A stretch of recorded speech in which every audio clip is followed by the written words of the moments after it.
Hello students, आज हम relation and function का नेक्स्ट टॉपिक करेंगे, that is inverse of a function.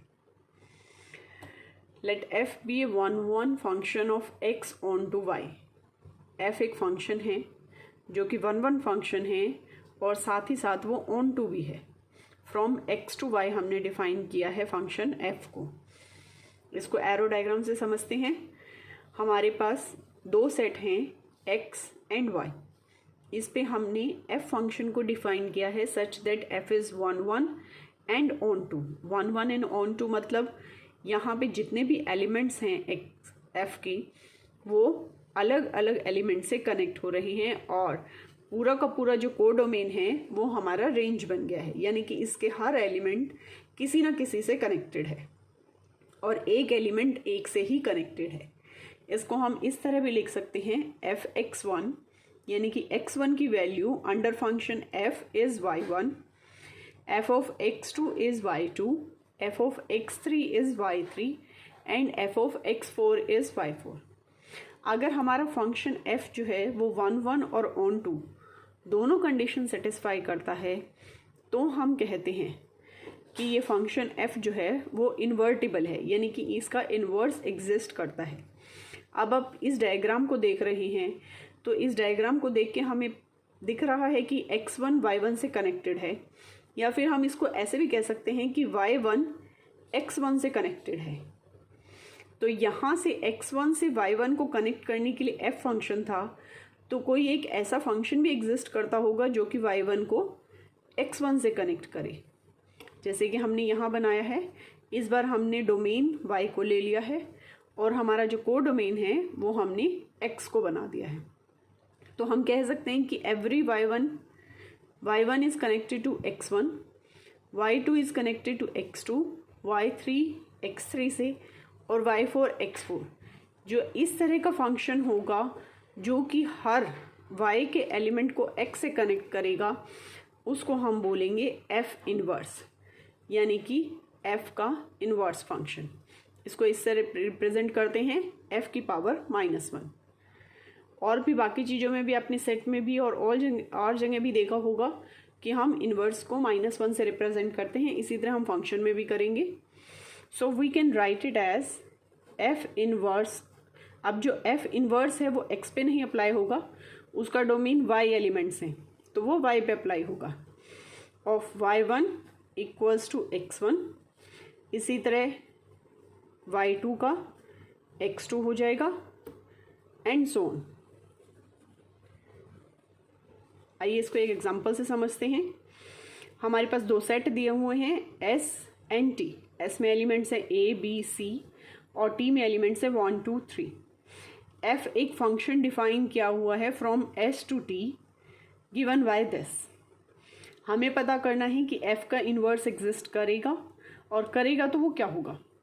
सबसे पहले तो हमें ये देखना पड़ेगा कि जो हमारा F फंक्शन है वो वन और ऑन टू दोनों हो. उसके लिए हम एरो डायग्राम बना लेते हैं.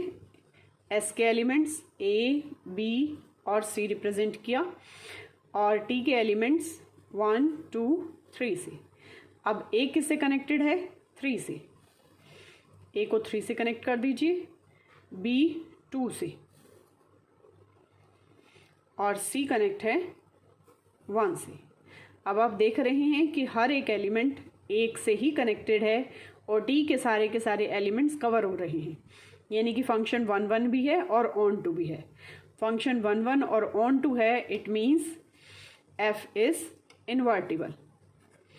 इन्वर्टिबल होगा तो इसका इन्वर्स जो है उसको हम f इन्वर्स से रिप्रेजेंट करेंगे. और उसके एलिमेंट्स कैसे बनेंगे? यहाँ पे A3 लिखा हुआ है तो उसके एलिमेंट्स जस्ट इसका अपोजिट हो जाएंगे. 3A, यहाँ से भी देखिए 3A से कनेक्टेड है, 2B से कनेक्टेड है और 1C से. अगर आपको इस फॉर्म में लिखा हुआ है फिर तो कोई प्रॉब्लम ही नहीं होती है, फिर तो जस्ट आपको इनको रिवर्ट करना है. लेकिन सबसे पहले आपको ये देखना जरूरी होगा कि फंक्शन वन ऑन टू होना चाहिए. अगर फंक्शन वन ऑन टू नहीं है तो उसका इन्वर्स एग्जिस्ट नहीं करेगा. उसको भी मैं आपको एग्जांपल लेके बताती हूँ. इस तरह से हमारा एफ इनवर्स निकल आएगा। अब मैं आपको एक और एग्जांपल लेकर बताती हूँ जिसमें फंक्शन एग्जिस्ट कर रहा फंक्शन है, लेकिन अगर वो 1 1 ऑन टू नहीं है तो उसका इन्वर्स कैसे एग्जिस्ट नहीं करेगा, वो मैं आपको बताती हूँ। ये देखिए, हमने एक फंक्शन लिया है। इस बार जो हमारा फंक्शन f है वो s to s, यानी कि यही हमारा डोमेन है और यही हमारा रेंज है, इस पे डिफाइंड है। तो हमें ये बताना है कि इन 3 केसेस में f इनवर्स एग्जिस्ट करता है या नहीं करता है, और अगर करता है तो उसका f इनवर्स निकालना है। सबसे पहले फर्स्ट केस को लेंगे। Simplest way is to make arrow diagram. 1 2 3, ये s to s है तो दोनों जगह हम ये लिख लेते हैं, ठीक है। अब फर्स्ट केस देखिए, फर्स्ट में 1 1 से कनेक्टेड है, 2 2 से कनेक्टेड है और 3 3 से कनेक्टेड है, ठीक है। तो ये 1 1 भी हो गया और ऑन टू मतलब इसके सारे एलिमेंट्स कवर हो गए। It means f inverse exist, f is 1 1 onto, so f inverse exist करेगा तो एफ इनवर्स लिखिए। एफ इनवर्स के जो एलिमेंट्स होंगे वो भी ऑर्डर्ड पेयर होंगे, 1 to 1, 2 2 से कनेक्ट होगा और 3 3 से कनेक्ट होगा। इस तरह से अब आप देख रहे हैं कि एफ इनवर्स और एफ जो है वो सेम हो गए। इस केस में एफ इनवर्स एग्जिस्ट कर रहा था और वो सेम एफ के इक्वल आ गया है। सेकंड केस लेते हैं हम। अगेन हम एरो डायग्राम बनाते हैं क्योंकि इससे हमें देखना बहुत इजी हो जाता है। 1 2 3, 1 2 3, ठीक है, 3 3 एलिमेंट्स से। अब 1 जो है वो 2 से कनेक्टेड है, 1 को आप 2 से कनेक्ट कर दीजिए, 2 1 से कनेक्टेड है एंड 3 1 से कनेक्टेड है। अब आप देख रहे हैं 2 और 3 दोनों की इमेज 1 है, तो ये फंक्शन 1 1 नहीं है, ये है मैनी 1, f इज मैनी 1। और साथ साथ ये ऑन टू भी नहीं है क्योंकि 3 जो है ये किसी से भी कनेक्ट नहीं हो रहा। अब इस केस में एफ इनवर्स एग्जिस्ट कैसे नहीं करेगा, क्योंकि एफ इनवर्स जो है वो हम इस सेट से, जो हमारा ये कोडोमेन होता है, इससे यहाँ पे लेते हैं। और जो हमारी डेफिनेशन होती है एक फंक्शन की डेफिनेशन, वो ये कहती है कि जो हमारा डोमेन होता है उसके सारे एलिमेंट्स किसी ना किसी से कनेक्ट होने चाहिए। अगर इसका कोई एक एलिमेंट यहाँ से कनेक्ट नहीं हो रहा तो जब हम इसका बैक इनवर्स फंक्शन लेंगे तो उसके लिए हमें यहाँ पे कोई भी इमेज नहीं मिलेगी। तो जब यहाँ पे कोई एलिमेंट अनकनेक्टेड रह जाएगा तो उसकी इमेज ही फाइंड आउट नहीं कर सकते। जब इमेज एग्जिस्ट नहीं करेगी इट मीन्स कि वो फंक्शन ही नहीं बनेगा, फंक्शन की डेफिनेशन को ही सेटिस्फाई नहीं करेगा, इसीलिए एफ इनवर्स एग्जिस्ट नहीं करेगा।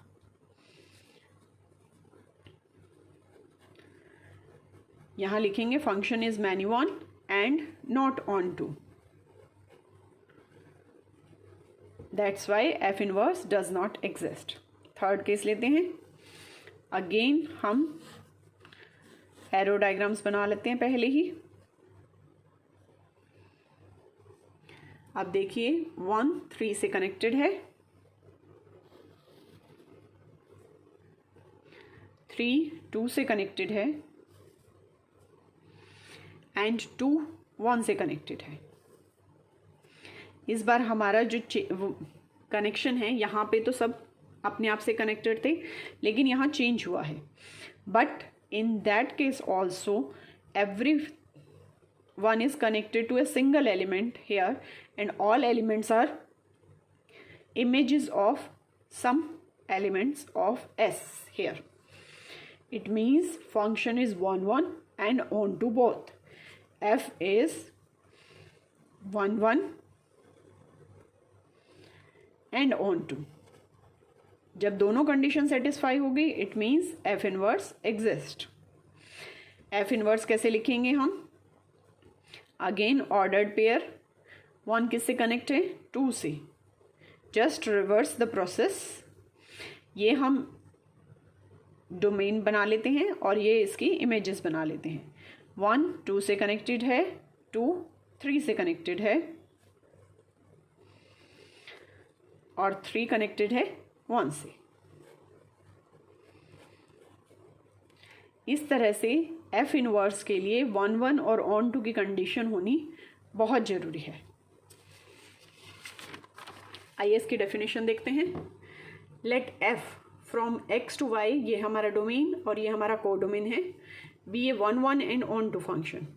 अगेन आगे condition, then a function F inverse from Y to X, इसमें रिवर्स हो जाएगा, जो हमारा कोडोमेन था वो डोमेन बन जाएगा और जो डोमेन था वो इस पर हमारा रेंज बन जाएगा। Which associates to each element Y belongs to capital Y, a unique element X belongs to X. इसको समझिए, जो एफ फंक्शन था वो एक्स के एलिमेंट्स को वाई से कनेक्ट करता था, लेकिन जो एफ इनवर्स फंक्शन है वो वाई के एलिमेंट्स को एक्स से कनेक्ट करेगा। तो अगर हम वाई का कोई भी एक एलिमेंट स्मॉल वाई ले लेते हैं तो उसके लिए हमारे पास एक्स के अंदर एक इमेज आएगी।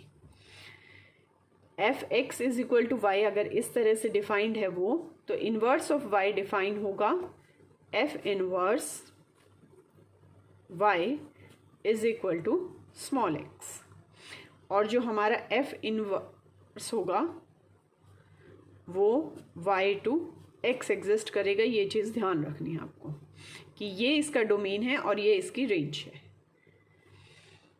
एरो डायग्राम से एक्स जब y से कनेक्ट होगा तो f फंक्शन होगा, लेकिन जब y x से कनेक्ट होगा तो f इनवर्स फंक्शन एग्जिस्ट होगा। इसीलिए x जो है वो f इनवर्स y के इक्वल है और y f x के इक्वल है। आइए एग्जांपल देखते हैं। Let f from n to y be a function defined as fx is 4x plus 3, where y किस तरह से डिफाइन किया है, y belongs to n such that y is equal to 4x plus 3 for some x belongs to n। अब इस चीज़ को बहुत अच्छे से समझने की ज़रूरत है।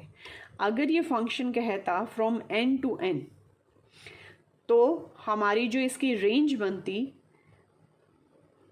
वो और जो इसका डोमेन को डोमेन होता वो दोनों अलग अलग होती, क्योंकि हर एक एलिमेंट तो n नेचुरल नंबर। अगर मैं कहती हूँ कि f from n to n में अगर फंक्शन डिफाइन करती तो ये इसके कुछ एलिमेंट्स हमारे पास ऐसे बच जाते जो कि इमेज नहीं बन रही थी, यानी कि हमारा इस केस में रेंज और कोडोमेन जो है वो इक्वल नहीं होते, तो फंक्शन ऑन टू नहीं होता। चाहे वो 1 1 हो जाता लेकिन वो ऑन टू नहीं होता। तो इसको ऑन इन्वर्टिबल करने के लिए ऑन टू होना बहुत ज़रूरी है, मतलब रेंज और कोडोमेन इक्वल होना चाहिए।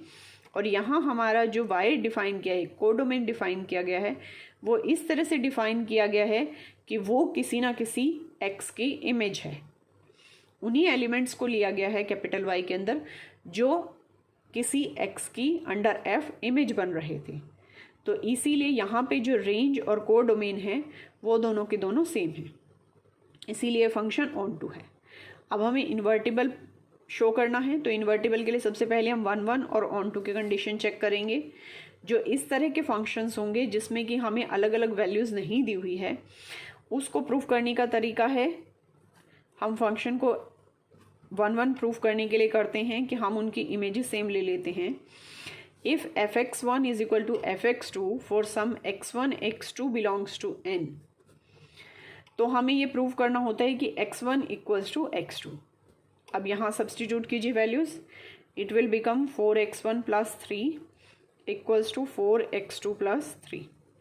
3 से 3 कैंसिल हुआ, 4x1 इक्वल्स टू 4x2।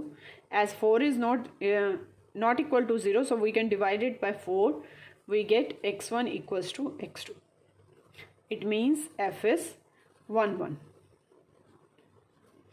इसी तरह से ऑन टू प्रूफ करने के लिए हम let there exist y such that 4x plus 3, ठीक है। यहाँ से तो अगर मैं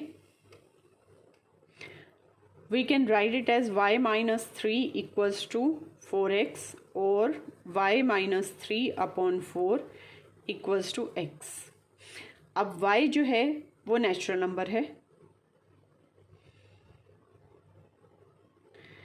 y minus 3 upon 4 this equals to x. So हमने एक ऐसी, ये जो है y हमारा रेंज में एग्जिस्ट कर रहा था, तो इसमें से हमने एक ऐसा y लिया जिसके लिए हमारे पास x एग्जिस्ट कर रहा है.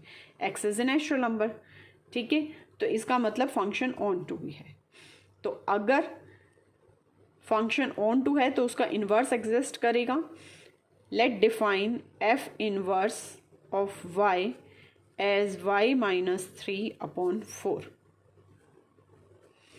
तो ये जो फंक्शन होगा this will be defined from y to n such that f inverse y is equal to y minus 3 upon 4. इस तरह से हम किसी का भी इन्वर्स फंक्शन निकाल सकते हैं. नेक्स्ट देखिए, ये कुछ रिजल्ट्स हैं. Inverse of bijection is unique. Bijection मतलब जो फंक्शन 1 1 और ऑन टू हो उसको हम बाइजेक्शन बोलते हैं. तो इन्वर्स ऑफ बाइजेक्शन एग्जिस्ट करता है और जो बाइजेक्शन जो इन्वर्स होता है वो यूनिक होता है, यानी कि एक फंक्शन के लिए एक ही इन्वर्स एग्जिस्ट करेगा, इससे ज़्यादा नहीं एग्जिस्ट करेंगे. Second thing, inverse of bijection is also a bijection. ये हम देख चुके हैं कि जो अगर फंक्शन 1 1 ऑन टू है तो उसका इन्वर्स फंक्शन भी 1 1 ऑन टू होगा. थर्ड थिंग, अगर हम f को डिफाइन कर रहे हैं फ्रॉम x टू y तो f इन्वर्स डिफाइन होगा y टू x. और अगर हम इनका कंपोजिशन फंक्शन लेते हैं तो f of f inverse will be i y. i मतलब identity function defined on y. Identity function को हम ऐसे लिखेंगे, i y is a function from y to y such that i of y is equal to y. ठीक है. And f inverse of f will be ix. अब ये देखिए मैंने यहाँ पे ix और iy क्यों लिखा है. अगर आप ये देखेंगे f, इसमें फर्स्ट फंक्शन कौन सा है f, और बाद में हम f इनवर्स अप्लाई कर रहे हैं, तो इसका डोमेन और रेंज क्या बनेगा. डोमेन हम फर्स्ट फंक्शन का लेते हैं और रेंज हम सेकेंड फंक्शन की लेते हैं. तो function f inverse o f कहाँ डिफाइन हो गया. This will be defined from x to x. ठीक है, इसीलिए आइडेंटिटी फंक्शन ऑन x बनाएगा. इसी तरह f ओ f इनवर्स जो है इसमें फर्स्ट फंक्शन f इनवर्स है, इसीलिए हम इसकी डोमेन लेंगे और रेंज किसकी लेंगे, f की. तो फंक्शन कहाँ से कहाँ तक डिफाइंड हो गया, y टू y. इसीलिए हमने इसको लिखा है identity function defined on y. इन दोनों में ये डिफरेंस आएगा.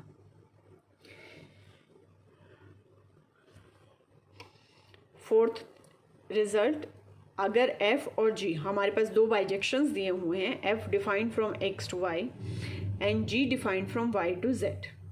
टू बाइजेक्शन मतलब दोनों के दोनों 1 1 भी है, ऑन टू भी है, तो इनका जो कंपोजिट फंक्शन होगा g o f from x to z वो भी बाइजेक्शन होगा.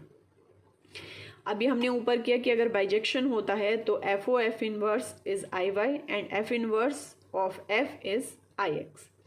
सेम रिजल्ट हम यहाँ शो करेंगे कि अगर हमें ये शो करना है कि ये इन्वर्टिबल है, इज ऑल्सो ए बाइजेक्शन. अगर हमें शो करना है कि ये एग्जिस्ट करेगा इन्वर्स, तो हम ये लिखेंगे कि g of f inverse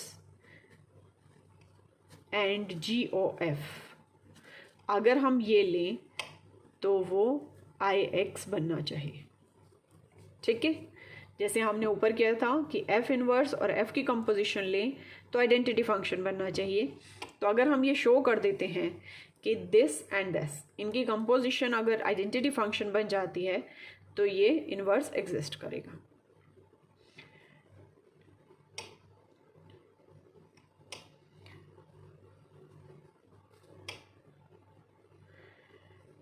first हम लेफ्ट हैंड साइड से शुरू करते हैं। GO, हमें ये इन्वर्स शो करना है तो हम ये वाला फंक्शन लेंगे, F inverse of G inverse, इसकी कंपोजिशन लीजिए GOF। ठीक है, अगर हम इसको ये प्रूव कर दिया तो ये और ये इक्वल हो जाएंगे। अब हमें पता है कि जो कंपोजिशन फंक्शंस होते हैं वो आपस में एसोसिएटिव होते हैं। एसोसिएटिव का मतलब होता है कि अगर मैं GOFOH इस तरह से करके पहले इन दोनों को ऑपरेट करके ऐसे लिखूं, चाहे मैं ऐसे लिखूं, one and the same thing, लेकिन हमें डोमेन और कोडोमेन का जरूर ध्यान रखना है। ठीक है, तो यहाँ पे I can write it as F inverse of G inverse of G।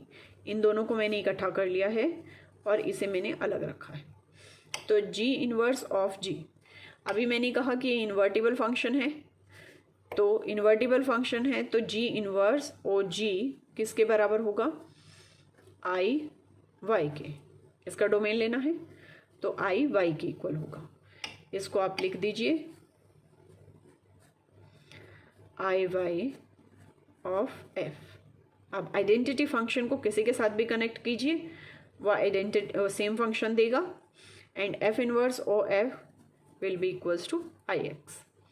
Similarly, we can prove GOF of F inverse OG inverse equals to IY. जब ये दोनों रिजल्ट प्रूव हो जाएंगे then we can say that F inverse और G inverse is inverse of this composition function. ठीक है, इसी पे बेस्ड एक एग्जांपल देखिए।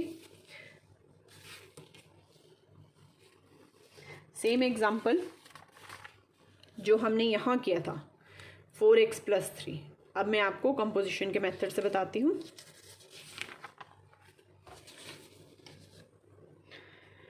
हमारे पास था f फ्रॉम 4x + 3। ठीक है, fx हमने ये डिफाइन किया था। Left we define g of x। g of x हम कैसे निकालेंगे, y is equal to 4x + 3। इसको रिप्रेजेंट कर लीजिए, y - 3 is equal to 4x, so x is equal to y - 3/4। ठीक है, तो ये मेरा बन गया। अगर मैं x की जगह y कर दूं और y की जगह x लिख दूं तो हमारे पास g फंक्शन आ जाएगा। So this become x - 3/4। अब ये मेरे पास fx और gx दो फंक्शन आ गए हैं।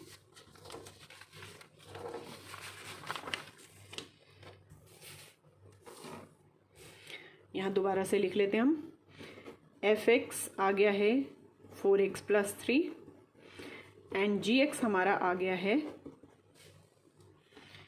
x - 3/4। ठीक है, f जो फंक्शन है that is defined from n to y and g is defined from y to n। हमारी चॉइस ऐसी है gx की। अब मैं शो करूंगी कि जो g है वो हमारा इन्वर्स फंक्शन है। इन्वर्स फंक्शन शो करने के लिए मुझे f ऑफ g जो है ये आई वाई के इक्वल प्रूव करना पड़ेगा एंड GOF जो है इसको IX के इक्वल प्रूव करना पड़ेगा। अगर मैं ये दोनों चीज़ें इक्वल प्रूव कर देती हूँ तो मेरा ऑटोमेटिकली G जो है वो F इनवर्स हो जाएगा। Now F of G, G जो है X पे ऑपरेट किया हमने, यहाँ पे ये IY हो जाएगा और ये होगा हमारा IN। यहाँ पे X नहीं है, हमारे पास N है। ठीक है, F of G of X, तो F of G of X we can write it as here, X की भी यहाँ से वैल्यू रखिए GX की, F ऑफ X - 3/4। अब हमें इस फंक्शन में X की जगह ये पूरी वैल्यू रखनी है, तो जहाँ जहाँ यहाँ पे राइट साइड में X है उसकी जगह ये वैल्यू रख दीजिए। वी गेट 4 × X - 3/4 + 3, 4 से 4 cancel, we get x - 3 + 3 which is equals to x. X is connected to x, so f of g equals to iy. Similarly for g of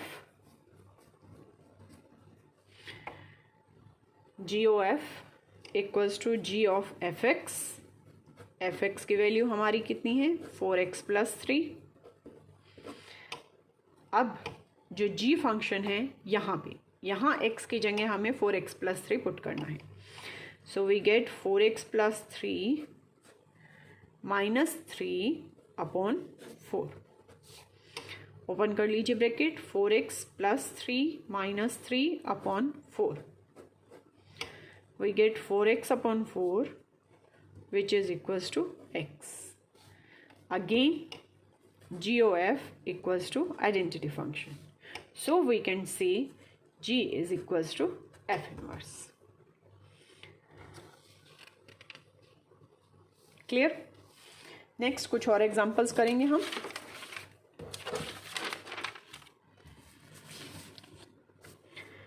Let y is a set having elements n square where n belongs to natural number is subset of n. क्योंकि आप देखो 1 का अगर हम square ले रहे हैं, 1 का स्क्वायर कितना होता है 1, 2 का स्क्वायर 4, 3 का स्क्वायर 9, 4 का स्क्वायर 16 एंड सो ऑन. तो ये जो सेट है y वो हमने डिफाइन किया है इन एलिमेंट्स को लेकर. तो ये सारे के सारे नेचुरल नंबर्स हैं.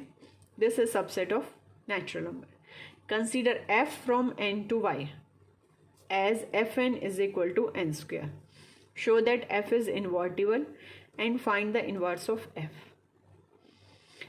सेम उसी कंडीशन से यहाँ पे y की जो कोडोमेन है उसकी चॉइस इस तरह से ली गई है कि फंक्शन ऑन टू बन जाए. ठीक है, क्योंकि अगर हम ये फंक्शन n to n लेते तो सारे के सारे n कनेक्टेड नहीं होते. लेकिन हमने यहाँ पे रेंज जो है वो रेंज और कोडोमेन इस तरह से चूज़ किए, रेंज इक्वल्स टू कोडोमेन हो जाती है. इसका मतलब फंक्शन ऑन टू है. अगेन फंक्शन 1 1 है क्योंकि जो हम इसकी चॉइसेस ले रहे हैं वो नेचुरल नंबर ले रहे हैं. अगर हम नेचुरल नंबर की जगह या रियल नंबर या इंटीजर्स लेते तो 1 का स्क्वायर और -1 का स्क्वायर सेम हो जाता, तो फंक्शन एग्जिस्ट नहीं करता. लेकिन यहाँ हमारे पास नेचुरल नंबर की चॉइस है तो एक से ही कनेक्टेड होगा. ठीक है, तो फंक्शन 1 1 भी है और ऑन टू भी है. अब हमें इसका इन्वर्स निकालना है. सेम जो हमने पीछे मेथड किया था g o f is equal to I, same method से हम जी डिफाइन करेंगे and we will show that g o f is I and f of g is I. Then function is invertible and g is the inverse of f. Same procedure हम यहाँ apply करेंगे. तो आप ये देख रहे हैं कि fn की चॉइस क्या है n स्क्वायर. अगर मैं gx को इस तरह से डिफाइन करूँ स्क्वायर रूट x तो ये एक दूसरे के अपोजिट हो जाएंगे. ठीक है, एक दूसरे का इन्वर्स हो जाएगा. हमें पता है कि स्क्वायर रूट और स्क्वायर जो होते हैं वो एक दूसरे के इन्वर्स होते हैं. तो g ऑफ n लिख दीजिए या x लिख दीजिए, एक ही बात है. g of n is square root n. मैंने फंक्शन डिफाइन किया है from where g is from y to n. इस बार जो हमने फंक्शन डिफाइन किया है वो y टू n डिफाइन किया है. ठीक है, let's start with g of f of n. That will be g of fn. fn की चॉइस क्या है n square and g of n square. यहाँ पे स्क्वायर रूट के अंदर हमें n स्क्वायर पुट किया. Square root and square cancel, we get n. n is connected to n means g o f is i. क्या लिखेंगे हम यहाँ पे i n. ठीक है, क्योंकि इसका डोमेन जो है वो n है. Right, now f of g of n इस बार हमने g पे डिफाइन किया. तो f of g of n सबसे पहले हम ये लेंगे. g ऑफ n क्या है हमारा square root n. f of square root n और f फंक्शन क्या है f इज n स्क्वायर. ठीक है, f of n is n square. तो यहाँ पे एन की जगह स्क्वायर रूट एन पुट कर दीजिए, again equals to n, so f of g equals to I y, ठीक है, क्योंकि जो जी एफ ऑफ जी होगा वो वाई टू वाई होगा, वाई टू एन होगा, तो ये बन गया I to y. It means g is equals to f inverse. तो इनवर्स फंक्शन हमारा जी किस तरह से डिफाइन हुआ, g is from Y to n such that g n is square root n. Okay, one more example, let F from n to r be a function defined as this.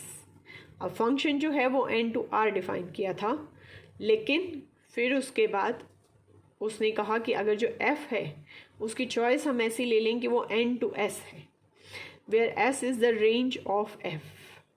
अब हमने जो codomain है वो range के equal ले लिया, it means function invertible हो गया। 1 को तो देखना ही देखना है, 1 के अलावा ऑन टू की कंडीशन हमारी सेटिस्फाई हो गई है, तो हमें इन्वर्स फंक्शन निकालना है। इन्वर्स फंक्शन के लिए हमें जी एक्स निकालना है। जी एक्स हम कैसे निकालेंगे, अब हमें लिया हुआ y, let this equals to y, 4x square plus 12x plus 15, ठीक है। तो इसको अभी ये जो y है ये टोटल जो है ये इन टर्म्स ऑफ x लिखा हुआ है, अब हम इस सबको इन टर्म्स ऑफ y बना देंगे। कैसे करेंगे, y इक्वल्स टू इसका स्क्वायर कंप्लीट कीजिए, 4x स्क्वायर, 4x किसका स्क्वायर बन जाएगा 2x square plus 12x, 12x को मैं लिख सकती हूँ 2 इंटू 2x, बचा कितना 3x, 3 बचा हमारे पास। We want to write it in the form of x plus y square is equal to x square plus 2xy plus y square, square completion method. So 4x square can be written as 2x square, 12x can be written as 2 into x की जगह क्या है 2x into बचा कितना 4 into 3 3 plus 3 का square required है, हमें 3 का स्क्वायर रिक्वायर्ड है तो माइनस 3 स्क्वायर प्लस कर दिया और माइनस कर दिया प्लस 50, राइट। तो ये वाली जो टर्म्स हैं यहाँ से लेके यहाँ तक ये स्क्वायर कंप्लीट करेंगी, this will be 2x plus 3 whole square minus 9 plus 15, this becomes 2x plus 3 square plus 6, right। 6 को राइट लेफ्ट साइड में ले जाइए, y minus 6 is equal to 2x plus 3 square, so 2x plus 3 is equal to square root of y minus 6, right. Again हमें सिर्फ x में value चाहिए, तो square root y minus 6 यहाँ प्लस में है, इधर जाके माइनस में हो गया 3 एंड देन डिवाइड बाई 2, ठीक। अब तो हम जी एक्स डिफाइन करेंगे एज x माइनस 6, ध्यान रखिएगा करते हुए आपको यहाँ पे x लिखना है, y नहीं लिखना है, upon 2 where x is greater than equal to 6। अब ये बात ध्यान रखनी है कि जो स्क्वायर रूट के अंदर वाली क्वांटिटी है वो हमेशा पॉजिटिव होनी चाहिए। हम इसका डोमेन डिफाइन करना है और उसके लिए ज़रूरी है कि सारी ये स्क्वायर रूट के अंदर हमारी क्वांटिटी पॉजिटिव हो, क्योंकि जो फंक्शन है वो रियल नंबर पे डिफाइंड है, और अगर हम यहाँ नेगेटिव वैल्यू लेते हैं स्क्वायर रूट के अंदर तो वो इमेजिनरी वैल्यू देंगे। So x should be greater than equal to 6। f from n to s हमने फंक्शन डिफाइन किया था, और g हमने डिफाइन किया है फ्रॉम s टू n, ठीक है। तो अगर अब हम इसको देखेंगे कि gx और हमारा fx इन दोनों को कंबाइन, इनका कंपोजिशन फंक्शन लेकर देखेंगे कि अगर वो आइडेंटिटी फंक्शन बन जाता है तो हमारा इनवर्स फंक्शन निकल गया है। लेट्स स्टार्ट, एक मैं आपको करके दिखाती हूँ, पहले इसी को ही ले लेते हैं। So we get f of g of x, right. gx की जगह हमने रखा square root x minus 6 minus 3 upon 2। अब f फंक्शन है हमारे पास 4x² प्लस 12x प्लस 15। अब जहाँ जहाँ x है वहाँ वहाँ आपको ये वैल्यू रखनी है। 4 into square root x minus 6 minus 3/2² plus 12 into square root x minus 6 minus 3/2 plus 15। अब इसको खोलकर अगर हमारा इक्वल टू x आ जाता है then we have find out the identity function. Let's start.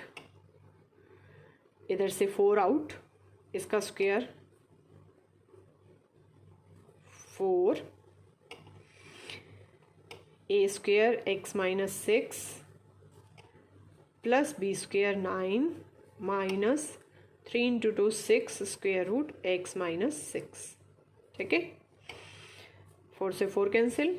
Next 12 divide by 2 we get 6 square root x minus 6 minus 3 plus 15। Terms को निकाल लीजिए बाहर। x minus 6 plus 9 minus 6 square root x minus 6, इधर से plus 6 square root x minus 6, 6 into 3 18 plus 15।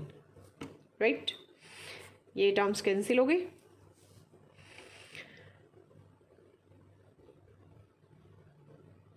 Minus 6 plus 9 plus 3 और minus 18 plus 15 we get minus 3, we get x। So f of g of x equals to x। ये तो identity आ गया। Second आप अपने आप करके देख सकते हैं। इसी तरह से जब g of f of x लेंगे तो वो भी इक्वल्स टू x आ जाएगा। So inverse of f equals to this defined by them. इसी तरह से आप बाकी जितने भी क्वेश्चंस हैं एक्सरसाइज के वो कर सकते हैं। If you have any problem then comment में लिखिए, मैं आपके क्वेश्चंस का आंसर दे दूँगी।